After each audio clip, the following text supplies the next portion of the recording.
నమస్కారం. Andhra Samachar TV news కి స్వాగతం.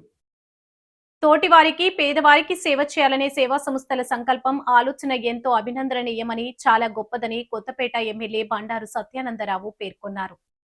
డొక్కా సీతమ్మ చారిటబుల్ ట్రస్ట్ 4వ వార్షికోత్సవం సందర్భంగా రావులపాలెం శ్రీకృష్ణదేవరాయ కాపు కళ్యాణ మండపంలో జరిగిన కార్యక్రమంలో ఆయన ఆకుల రామకృష్ణతో కలిసి ముఖ్య అతిథిగా పాల్గొన్నారు. ముందుగా డొక్కా సీతమ్మ చిత్రపటానికి నివాళులర్పించారు. పేదలకు ఎమ్మెల్యే చేతుల మీదుగా అన్నదానం, వస్త్రదానం, నిత్యావసర సరుకుల పంపిణీ చేశారు. ఈ సందర్భంగా ఆయన మాట్లాడుతూ రావులపాలెం అంటేనే సేవా సంస్థలకు పేరెన్నికగన్నదన్నారు. అన్నపూర్ణగా ఈ ప్రాంతానికి ఎనలేని కీర్తి ప్రతిష్టలు ప్రపంచవ్యాప్తంగా తెచ్చిపెట్టిన మహోన్నతురాలు నిరతాన్నదాత డొక్కా సీతమ్మ అని కొనియాడారు.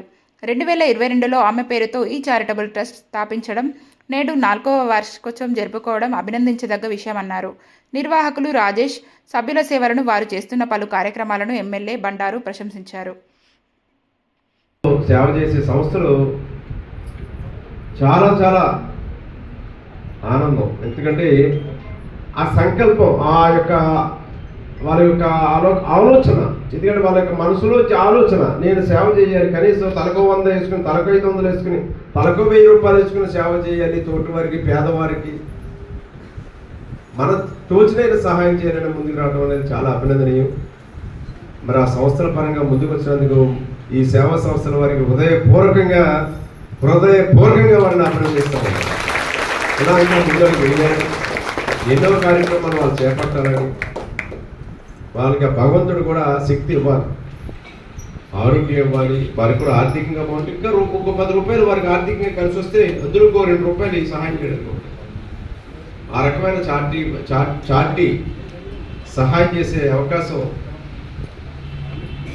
ఆయా వ్యక్తులకి ఎవరైతే ఈ సేవా రంగంలో ముందుకు వస్తారో వారికి ఆ భగవంతుడి వారికి సహకారం ఇవ్వాలని డొక్కా సీతమ్మ లాంటి ఆదర్శమవుతుంది. ఎందుకంటే వాళ్ళ డొక్కా సీతమ్మ మధ్యాహ్న భోజనం అని ఇలా ప్రభుత్వం పిల్లలకి పాఠశాలలో పెడతాం. ఒక పౌష్టిక ఆహారం అందివ్వాలి, ఒక మంచి ఆహారం అందివ్వాలని ఆలోచన చేస్తాం.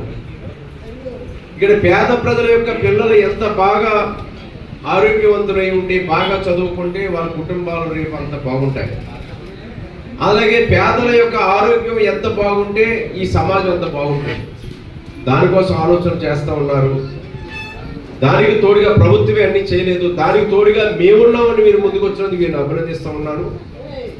ఈ కార్యక్రమంలో నాతో పాటు రామకృష్ణ గారు చాలా సుదీర్ఘంగా చాలా తన మనసులో ఉన్న భావాలన్నీ మీకు పంచడం జరిగింది. చాలా వరకు చెప్పారు కాబట్టి ఎక్కువ సమయం తీసుకొని నాకు కూడా వేరే కార్యక్రమాలు ఉన్నాయి. ఆకుల రామకృష్ణ గారు కానీ ఈ కార్యక్రమంలో, అలాగే గొలుగూరు వెంకటరెడ్డి గారు సిఆర్సి రూపశిల్పి వారు, అదేవిధంగా కనకమేడ రవీంద్ర కుమార్ గారు అంటే రాజ్యసభ సభ్యులుగా చేశారు, మన సుప్రీంకోర్టు లాయర్గా పనిచేశారు. వారి నాన్నగారు, వారు కూడా బాగా అత్యంత సన్నిహితులు. వారు రణధీర్ గారు, శ్రీనివాసరెడ్డి గారు, అచ్చిరెడ్డి గారు, నందం సత్యనారాయణ గారు,